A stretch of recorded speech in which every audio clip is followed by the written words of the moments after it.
7:25 мы наконец-то прибыли на место, нашли новое место. На старое мы не смогли проехать, потому что перекопали поле. Сейчас мне нужен фонарик для того, чтобы установить палатку.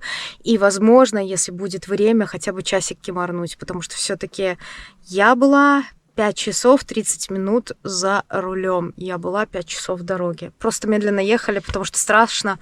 Очень много диких лесов, много диких животных, которых мы встречали по пути. И, слава богу, все закончилось хорошо. Мы приехали на новую точку.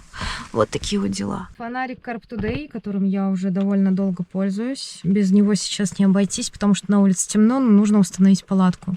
Разбираем все свои вещи, достаем пол, будем ставить палатку Lotus Tent, потому что она у нас самая противодождевая. На улице довольно тепло. Самое главное сейчас собрать каркас, поставить ее и все. Включим печку, вещи, то, что сейчас отсыреют, намокнут, можно будет просушить. Ну и в течение дня тоже сушиться. С собой взяла несколько зимних костюмов. Собрать, ребят, конечно, сейчас придется быстренько вместе. Почему? Потому что в наших интересах, чтобы все максимально сухим осталось. Вот здесь дуги каркаса. Все собираются по отдельности. По очереди. Всего 8 штучек. Да, дождь, конечно. Я буду сильно удивлена, если кто-нибудь да приедет на рыбалку сюда. И да, ребят, вот так вот. Потому что жалко, блин. Понимаете? Жалко, чтобы сейчас эта грязь к теплому полу прилипла.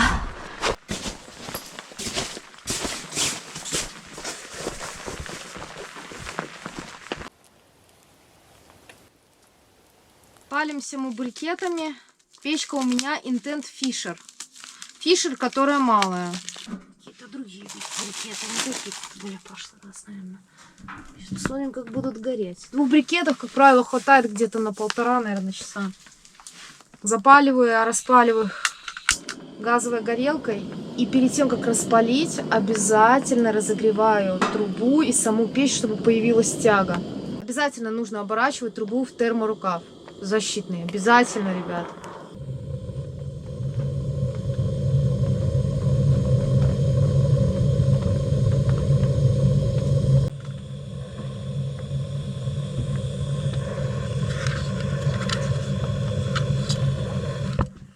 Выключаю.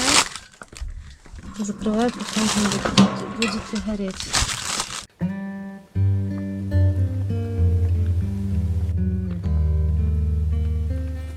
Доброе утро, друзья. Вот мы уже проснулись. Сейчас 8:30 утра. Через где-то полчаса полностью наступит рассвет. Не хочу выходить из палатки раньше. Почему? Потому что будет не очень приятно это снимать все. Будет не очень хороший свет. Поэтому сейчас самое время для того, чтобы попить кофеёс, конечно.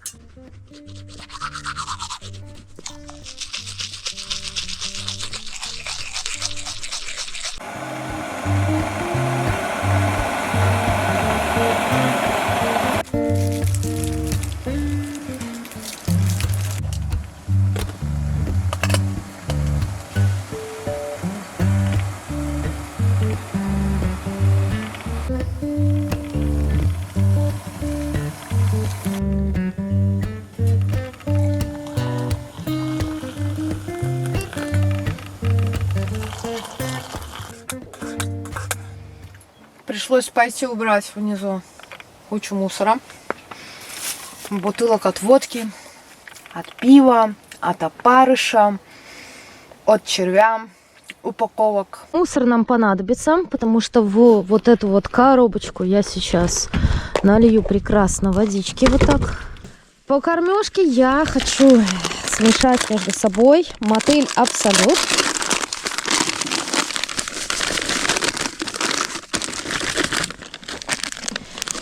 И плотву в темную холодную воду. Шурик я забыла, размешать корм надо рукой, поэтому я в эту воду, которая у меня здесь есть, добавляю теплую воду и мешаю. Вот так. теплой водой прикормочку.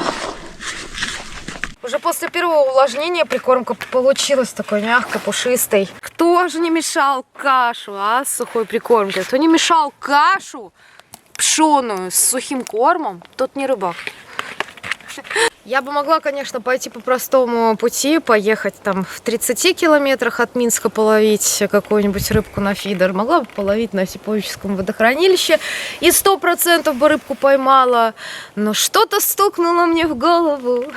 Сказала оно: Юля, так ты же никогда не была зимой на Западной Двине. Дорогу в поле перекопали к тому месту, где я была. Прикиньте, просто взяли, я вообще не понимаю. И так мест нету, они еще это перекопали. Хотя, чтобы вообще тут все засрали к чертовой бабушке. Наверное, 4 раза косуль встретили. 4 раза за всю дорогу. Такого никогда не было. 4 раза стоят то на одной горе, то на другой горе. Вообще просто обалдеть.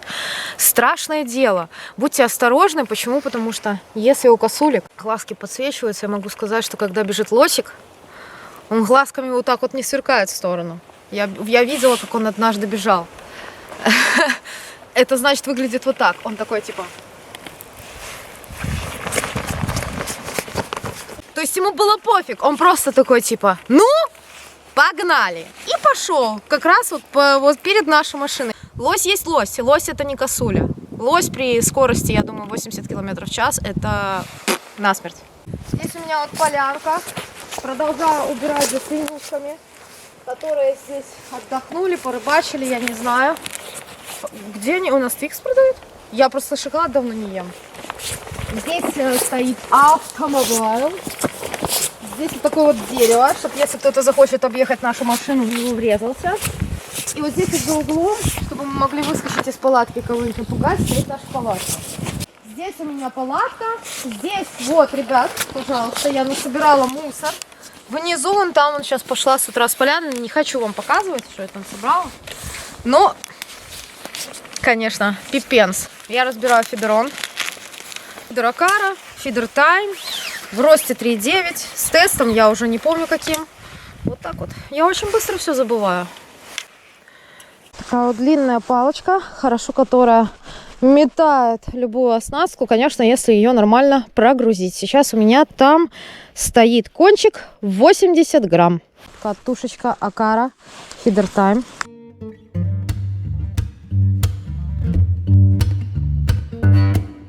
Короче, годный лайфхак вам даю. Если не хотите долго заваривать прикормку по холодной воде с холодной водой из раки, берете с собой кружку, нагреваете эту воду из раки хоть чуть-чуть и завариваете, и все. И у вас получается скорость приготовления корма точно такая же, как и летом.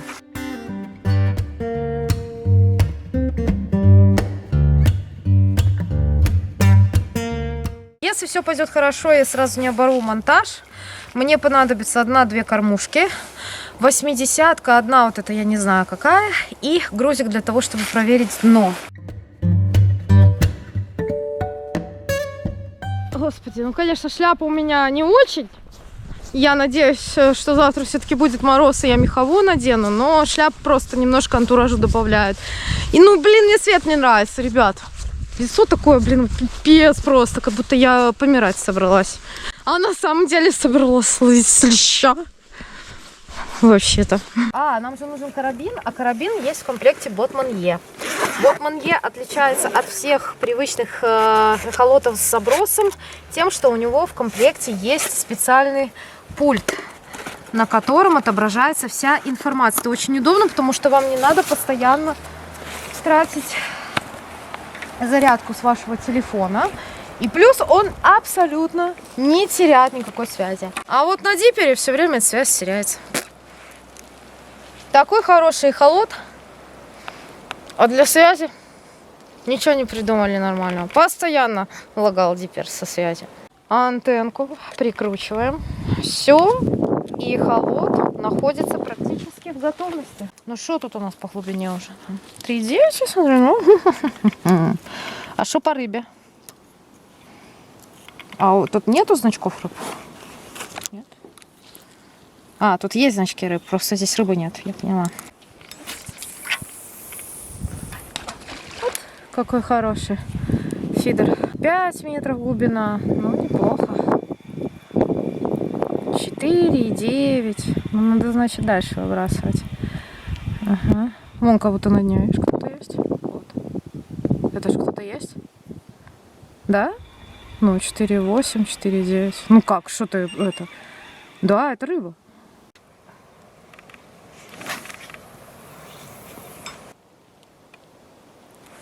Отлично. Здесь уже чуть-чуть меньше глубина. Это какой-то выход. О! И я сразу попала на ракушку, понимаешь? Когда ловишь зимой на водохранилище, допустим, на Вилейской, там тоже есть русло реки. Если приходишь на точку с глубиной 5 метров, то тебе обеспечена плотва. Если я здесь поймаю плотву, я буду безмерно счастлива. Меня обрадует сегодня абсолютно любая рыба, потому что я понимаю, в какой сезон года я нахожусь на рыбалке. И, конечно, наверное, нормальный бы человек в такую погоду бы так далеко не поехал. Пробуем сотку покинуть туда и посмотреть, будет ли ее меньше тянуть. Она, кстати, с грунтозацепами. Сейчас покажу вам, как она выглядит. Вот с такими вот грунтозацепами сзади. Скажете, большая кормовая это. Слушайте, ну я ж не на мелочь приехала. Ловите молча свою селявку. А я либо поймаю большую рыбу, либо ничего не поймаю. Крючки разные у меня есть. О, видите, все вывалила из этой сумки. Все вывалила. Ой. И шо будет работать? Ну, не хочется же начинать с мили-мили. Так же у меня и дома. Как вот здесь вы сейчас видите, так у меня обычно и дома. У меня, кстати, есть всякие дипчики. Кстати, если вам нужна такая сумка, такую сумку можно найти на Валберес. Я артикул оставлю обязательно в описании. Я пользуюсь уже много лет. Вот этой именно сумкой я пользуюсь много лет. Я могу вам сказать, что я ни разу не пожалела. Это очень удобно. Особенно для фидеристов, для поплавочников, чтобы положить какие-то мелочи, какие-то упаковочки от крючков. Что все всегда было под рукой, именно то, что вам нужно вообще просто. Мне нужен квивертипчик соточка. Я надеюсь, он подписан. Да, подписан. Слушайте, спасибо тем производителям, которые что делают? Которые подписывают квивертипы, их вес. Спасибо китайцам. Доносим то, что еще потребуется. Стульчик, квивертип, стопор. Решила завязать не патерностер. Решила, чтобы меньше было всякого металла, завязать, ну, типа как инлайн. Обычный скользящий, короче, монтаж со стопорами. Такая тычка маленькая здесь не годится. Под закидушку короткую, может и да, но не под фидерный. Квивертип 80-ку меняем на квивертип сотку. Монтаж вообще легко делается. Блин, палец уколола. Наживляю один стопор. После у меня идет моя кормушка и еще один стопорок. На этом монтаж готов. Я вяжу на конце петлю, в которую цепляю петля в петлю поводок. Знаете, что еще очень важно сделать? Очень важно. Это отпустить фрикцион. Кстати, в этих катушках быстрый фрикцион. Красный опарыш, есть червь, есть мотыль кормовой. Сейчас потихонечку начнем это все дело добавлять в кормежку. Прекрасная погода. Прекрасная погода. Между забросами буду выжидать. Ну, может, каких-то минутки 3-4. Все-таки это зима, ребят. Понимаете, мы же не знаем, как рыба может отреагировать. Мы не знаем, есть она здесь, нет. Может ли она подойти. Будем стараться сделать все, что в наших силах. Я могу сказать, что и летом ее нужно было здесь выжидать.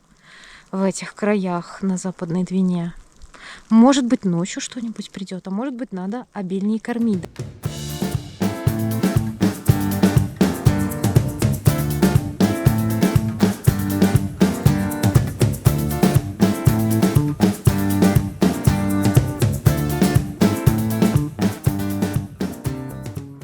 Могу сказать, что 100% там кто-то есть, потому что у меня объела мотыля.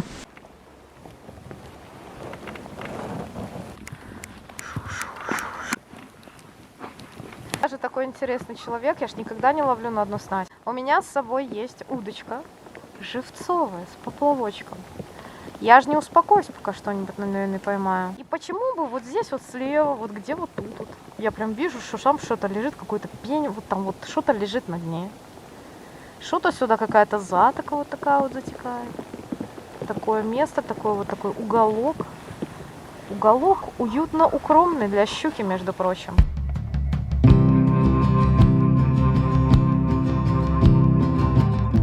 И поставлю рядышком с собой поплавок с живцом на одинарный крючок. Найдем небольшого какого-нибудь вот такого вот живчика. Вот такой нам сойдет. Все. Традиционно для того, чтобы хоть что-то клюнуло, нужно с таким, знаете, чувством бодрого духа, с хорошим настроением сербануть из кружки. Дорожка у меня здесь к моему месту слизкая. Зима, мы пробуем ловить на фидер. Сумасшествие, конечно. На реке, на кукурузу. Я вообще с ума сошла, наверное. Ну, понимаете, я тоньше поводок не поставлю, потому что срежет. Вот в чем проблема. Я могу его только сделать длиннее. Это да. Ну, сейчас проверим. Сейчас ни во что не зацепилось, ни это. Будет наживка или нет? Вот как вы думаете? Проверим. Вообще, понимаете? Ну, как так? Ну, срез. Ясно. Пока я ищу наживку, на которую может клюнуть, я уже попробовала бутерброд, мотыль опарыш белый-красный. Я уже даже сейчас поставила червя, я попробовала большой пучок мотыля. Реакция на мотыля, похоже, есть. То есть его стягивает что-то. Попробую наживить 3 мотылика. Давайте попробуем поддеть кукурузку. Пробуем дипануть чесночком.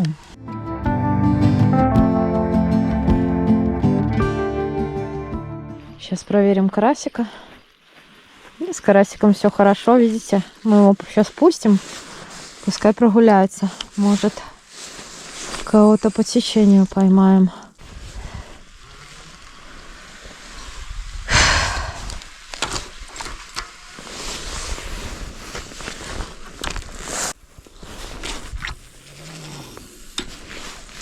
Сегодня дождь передавали. Но лучше снег, чем дождь, потому что мы бы уже давно мокрые были. Ну и собираемся вот здесь сейчас организовать костер, потому что есть запасные костюмы, но просто надо же как-то просушиваться возле удочек, правильно?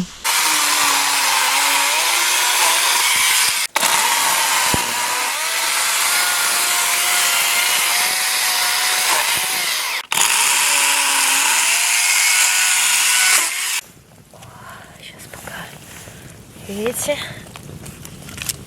просохнут. Тоже это ж река. И если рыбу сейчас уже здесь нет, значит клюнет только если будет проходная. Либо выйдет откуда-то оттуда издалека, может с какой ямы, я не знаю. Остается ждать выхода. А когда выход, я не знаю. Я не в курсе. Вопрос, насколько часто перезабрасывать. Поводок я уже удлинила, крючок я уже уменьшила. Перезабрасываю я, раз в 5, наверное, да, 7 минут где-то так. Добавляю в прикормку мотыля кормового, нарезанного и не нарезанного. И добавляла вот уже немножко, чуть-чуть кукурузу добавляла. Вот, ребят, только что кто-то ж его поранил. Сейчас покажу. Кто-то ж вот чешую сверху у него снял. И помимо этого, видите, вот здесь такие вот, этого не было. Вот, его кто-то придавил. Я же говорю, сейчас у меня стоит вообще все четенько. Вот так уже выглядит мое место. Отсюда убрала стул. Здесь стало очень скользко. Здесь стоит на дальнюю дистанцию. Здесь поставила ближе, закормила. Костер сушит мне стул. И вот тут вот плавает туда-сюда карасик.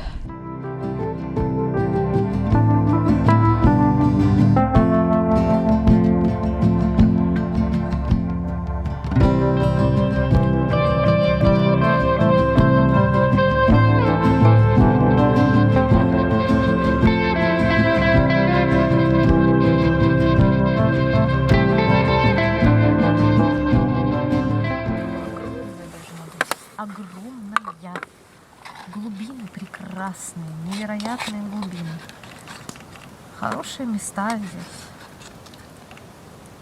Хоть бы какой хищник клюнул. А где весь хижак? Хрен его знает.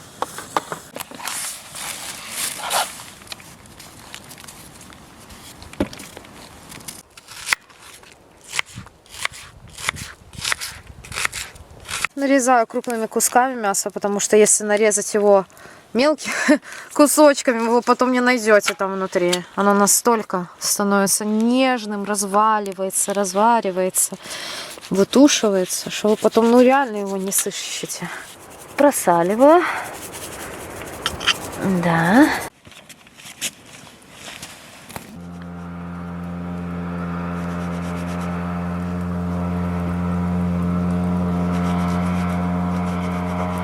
Сверху ложим чесночек 1, чесночек 2 и вот такой вот острый перчик.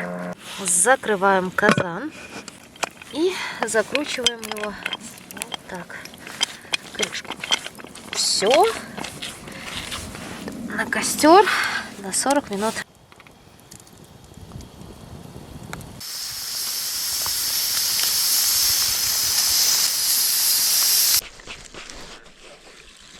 Блин, ребят, кто-то, моего карася все время жмямкает. Не дает ему. Опять, ребят, посмотрите. Что за дела, карась, ты когда-нибудь принесешь рыбу или нет? Ты офигел? Казан готов.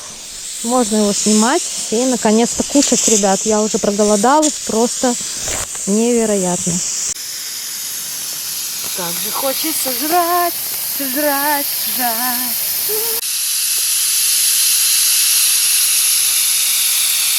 Сейчас перезаброшусь перед тем, как кушать, и все, душа моя будет спокойна, и я спокойно могу приступать к тому, чтобы пожрать, конечно же. Кто-то снова атакует моего карася. Я вообще не понимаю, как это работает.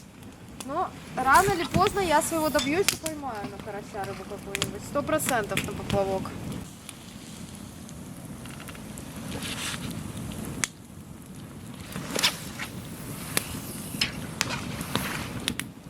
О, поклевка. Очень похоже было. Вкусняшки получились! Я знаю, что это будет супер beautiful, вкусненько. Вау! Одна чесночиночка. О, картофанчик. Ну, бульбаши что жрут? Картошку. Так, где мясо? Самое главное, это мясо. Мясушка. Маем проба.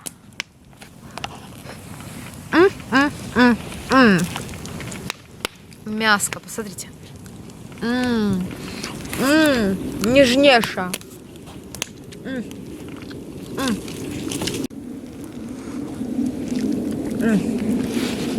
Супер вкусно. Класс.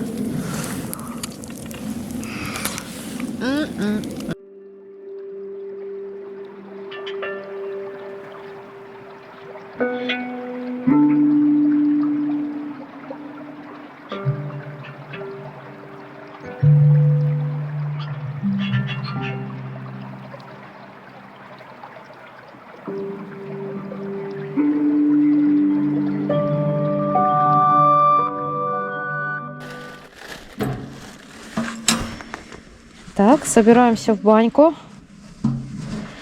Поэтому есть шанс просушить немножко свои вещи, верхние, в которых были. И при необходимости еще пойти половить. Если, конечно, будет настроение.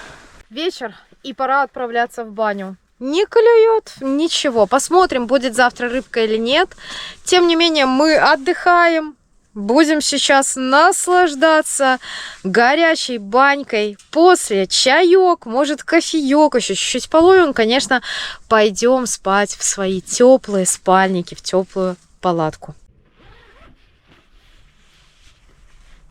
Ух ты, как прохладненько. Слушайте, ну, чем выше влажность, тем на самом деле холоднее. Погода очень плохая. То дождь, то снег, сильный ветер. Все время менялось направление этих туч, направление этого ветра. С рыбой вообще непонятно что. Эхолотом бросать. Ну, мы рыбы, да, с тобой не увидели. То есть у меня был расчет только на то, что та рыба, которая будет проплывать мимо, она сойдет на мой стол. У меня до сих пор на это есть надежды. Костер надо поддерживать.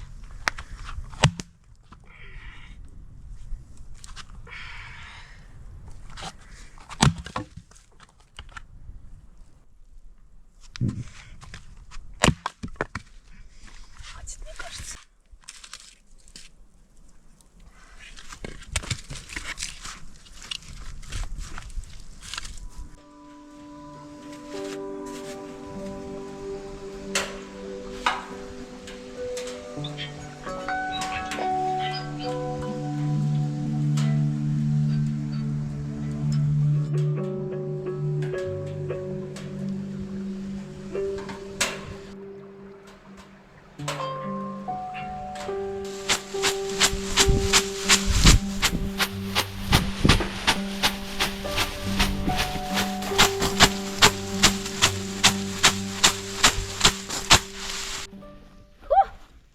Ёпсель-матрёпсель, ну-ка светани, где тут ведерко волшебное лукошко? Выходи мне немножко. Нема? Нету. С ним мыться.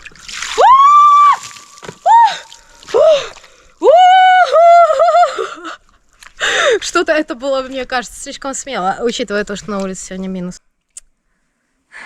С легким паром. Спасибо. В добром здравии, в здоровом теле, здоровый дух.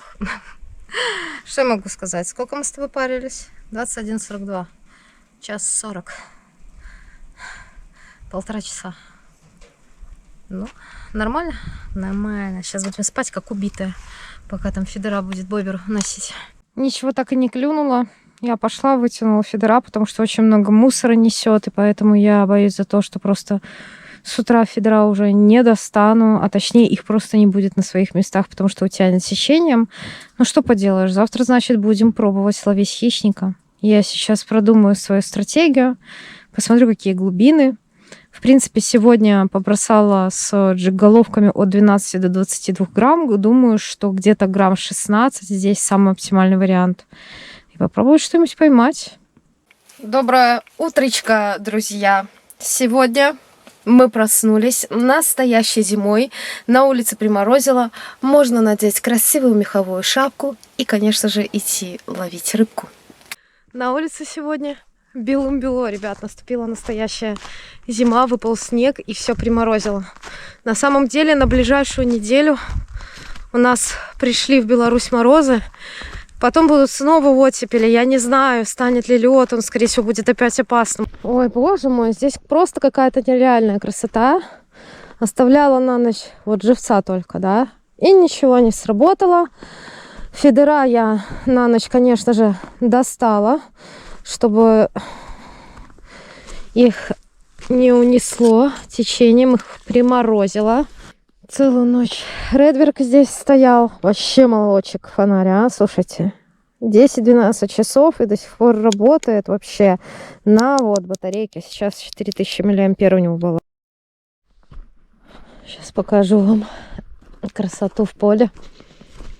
Смотрите, как красиво здесь все стоит. Обалдеть, ребят.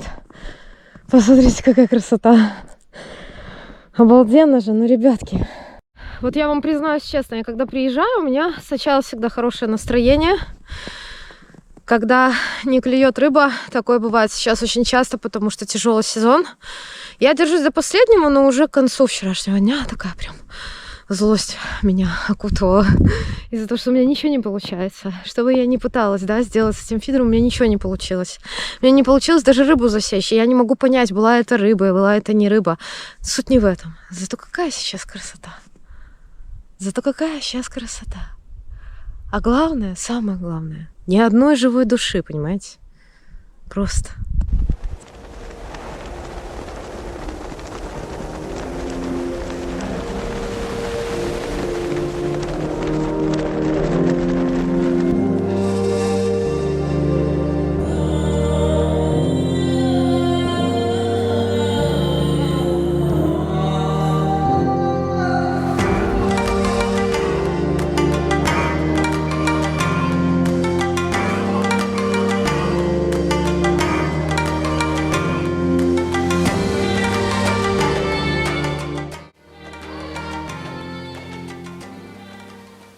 А самое интересное, что на улице сейчас очень тепло. Ребят, я уже на фидер, правда, могу сказать, не рассчитываю. Нужно будет сейчас попробовать найти какого-то хищника. У меня есть резина, есть воблера.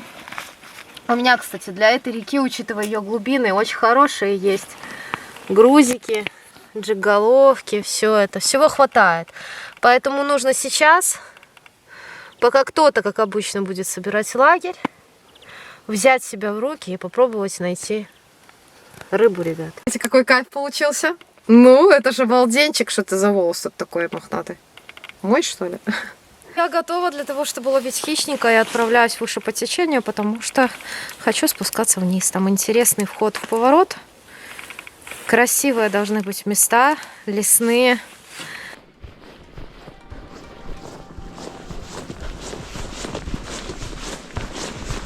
Полянку в лесу вот нашла. Очередную для размещения. Значит, здесь есть выход к береговой линии. Идем вниз. Хорошее место.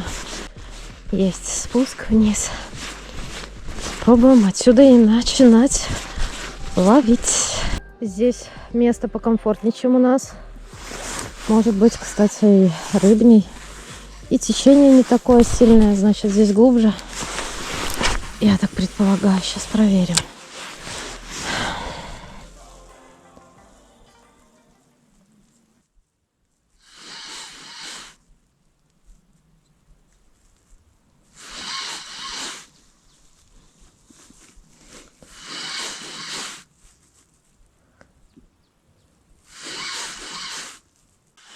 К берегу глубина становится все меньше и меньше. Грузик с резинкой быстрее падает на дно. У меня там незацепляемый монтаж, поэтому могу прямо через деревья проводить. Вообще, мне кажется, вот тут под берегом, в этой вот как за таким может сидеть рыба. Почему нет? Еще одно место. Вы никогда сверху не скажете, что здесь где-то можно половить.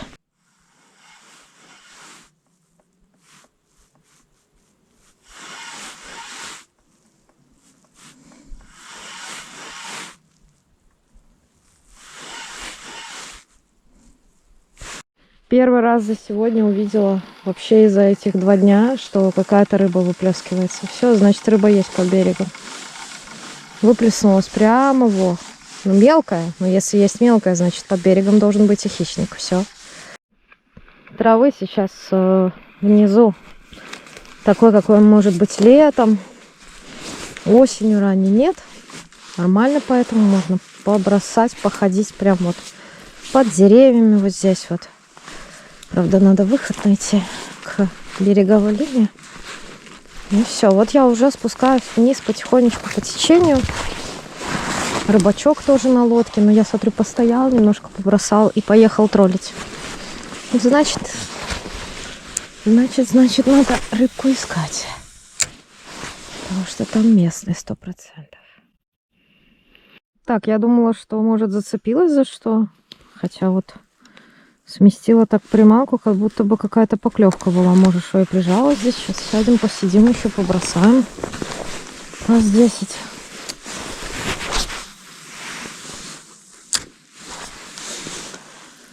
Ой, хорошее место, наверное. Почему? Потому что здесь обычно ловят, скорее всего, на фидер. Там, где ловят на фидер, там кормят. Там должна быть хоть чуть-чуть белая рыба. Там, где есть белая рыба, там есть хищник. Окунь, щука. Судак, сом. Сом сейчас спит. Нам нужна. Я все же ничего не поймала в этот выезд, однако рыбалку решила сохранить на память. Именно там, летом 2024 года, мы рыбачили с Рамсиком. И мне хотелось съездить туда именно из-за этого. Если вам нравятся эти видео, если вы любите активный отдых, любите рыбалку, обязательно подписывайтесь на канал, ставьте лайки, оставляйте комментарии и следите за обновлениями. Всем ни хвоста, ни чешуи. Пока!